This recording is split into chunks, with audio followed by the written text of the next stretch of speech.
तीसरा बजट जो है वो ग्रामीण अर्थव्यवस्था को मजबूत करने के लिए प्रस्तुत किया गया। सरकारी कर्मचारियों को जो डीए है वो 1 जून से उनको मिल जाएगा। 15 मई के बाद किसी भी समय उनको डीए मिल सकता है। और जो 70 साल से 75 साल का इस वित्तीय वर्ष में हम पूरा एरिया दे देंगे।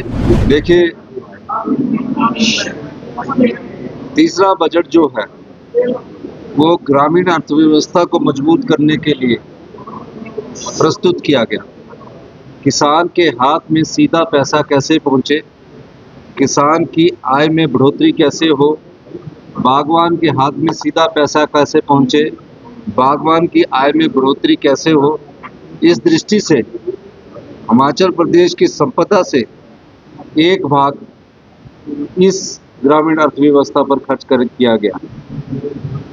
उन व्यापारियों का जो छोटे दुकानदार हैं, परचून विक्रेता है, चाय वाले हैं, सब्जी विक्रेता है, जो बाहर लगाते हैं, इस बजट के माध्यम से उनको जो ब्याज लगता है और जिनकी 3 लाख से कम आय है, 3 लाख रुपए तक का लोन ले रखा है, आय नहीं 3 लाख का लोन ले रखा है, उनके ब्याज के को सरकार अपने खजाने से धन देकर कम करने की कोशिश करेगी।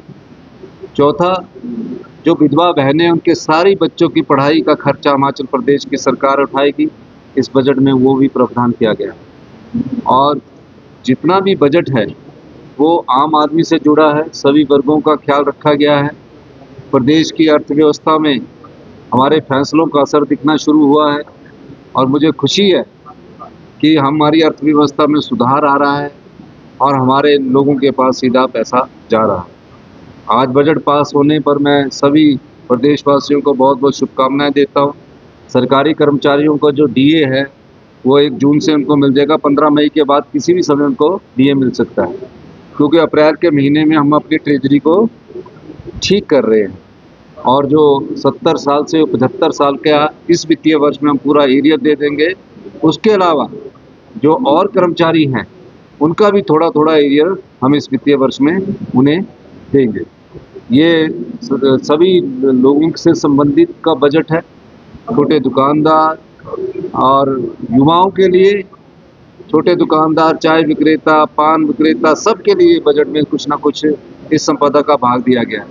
और युवाओं के लिए जो अपने घर में सोलर पावर प्रोजेक्ट लगाना चाहते हैं, ट्राइबल में जो लगाएगा उसे 5% की सब्सिडी मिलेगी। यानी कि 1 मेगावाट का जो सोलर पावर प्रोजेक्ट लगाएगा, अगर उसकी कीमत 2 करोड़ रुपया है और उसमें इंटरेस्ट अगर 9% है तो 5% सरकार की तरफ से उपलब्ध करवाया जाएगा। 1000 बसेस अगर वो इलेक्ट्रिकल लेता है तो 40% की सब्सिडी मिलेगी, और अगर डीजल बसेस भी लेता है 1000 बसेस युवाओं को दी जाएगी, उसमें 30% की सब्सिडी इस बजट के माध्यम से दी जाएगी।